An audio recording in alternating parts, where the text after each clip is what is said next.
It began with silence, not the kind that comes after snowfall, but the kind that freezes time itself. In January 1963, the people of Zurich woke up to a sight they had only heard about from their grandparents. The lake was turning to ice. At first it seemed impossible. The Zurich Sea, a vast stretch of water, 88 square kilometers wide, deep and restless, had begun to harden. Each night, the temperatures fell lower, down to -15, -17 degrees. Each day, the surface grew stiller, smoother, colder. By late January, it was as if the heart of Zurich had stopped beating. The last time this had happened was more than 3 decades earlier. Older residents remembered it as a miracle, a festival, a once-in-a-lifetime event. And now, in 1963, it was happening again, one of the coldest winters Europe had ever known. For weeks, icy winds from the Arctic swept down across the continent. The canals of Amsterdam froze, the Thames turned to slush, and in Switzerland, one lake after another fell silent under a glassy skin of ice. First the smaller ones, the Pfäffiker, the Greifensee, and then slowly, the mighty Lake Zurich. By January 24th, the ice had reached Zurich itself.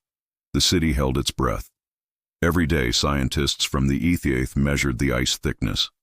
Every night, the cold deepened its grip. The temperature barely rose above freezing for more than a month. By February 1st, the ice measured 13 centimeters thick, strong enough to hold a crowd. At noon that day, the authorities gave their verdict. Lake Zurich was officially open to the public. And then, the miracle turned into a celebration. From Meilen to Rapperswil, from Horgen to the Utequai, people flooded onto the ice. Children skated where steamboats once crossed. Couples strolled hand in hand across the frozen bay. Cyclists, skiers, and even dog sleds carved tracks through the snow. Some daring souls unfurled sails and raced icicler, ice sailboats, across the lake. It became a festival like no other. Food stalls popped up everywhere, selling hot sausages, roasted chestnuts, coffee, and mulled wine. Newspapers printed special editions called Siegfrönipost, the Frozen Lake Post. There were curling tournaments, football matches, and an entire marathon, 42 kilometers on ice, won by a speed skater from Basel named Louis Rapelli. Bands played on makeshift stages. Photographers offered portraits beside a stuffed polar bear. And in the middle of it all, a shimmering field of ice stretched as far as the eye could see. On weekends, as many as 150,000 people stepped onto the lake. An entire city lived on water that had turned to stone. The sound of laughter and music carried across the ice, echoing between the snowy hills. And beneath it all, deep down, the water waited, still, dark, ancient. But the celebration was not without danger. The Seepolizei patrolled day and night, armed with megaphones, ice picks, and ropes. They enforced rules, guided the crowds, and watched for cracks. For every meter of joy there was an undertone of respect for the power of nature that had allowed this miracle to happen. Weeks passed. The ice held.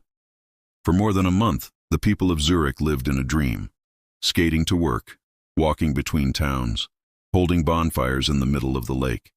It felt endless, but all miracles melt. On the 8th of March, the authorities closed the ice to the public. The temperatures were rising, the edges had begun to soften. Still, many refused to believe it was over. Even when the lake cracked under the first rays of spring, they stayed to listen to its song, a deep, echoing groan that rolled across the valley. By late March, the steamer Wädenswil was sent out to break the last sheets of ice. Chunks drifted apart, shimmering like broken glass, and once again, Zurich saw the familiar movement of water. The Siegfröni of 1963 became legend, a story passed down like a myth of winter as strength. Photographs and postcards still show the frozen bay, the skaters, the laughter, the impossible calm. It was the last time Lake Zurich froze completely. Today, scientists say it would take an average temperature drop of 5 degrees and over a month of constant deep freeze for it to happen again. In our warmer world, such a winter seems almost unimaginable. But for those who were there, the memory remains. The crunch of ice beneath their feet, the reflection of the Alps on a frozen mirror, and the feeling, for just a moment, that the world itself had paused. A city on ice, a season suspended in time, the winter when Lake Zurich froze solid, and never again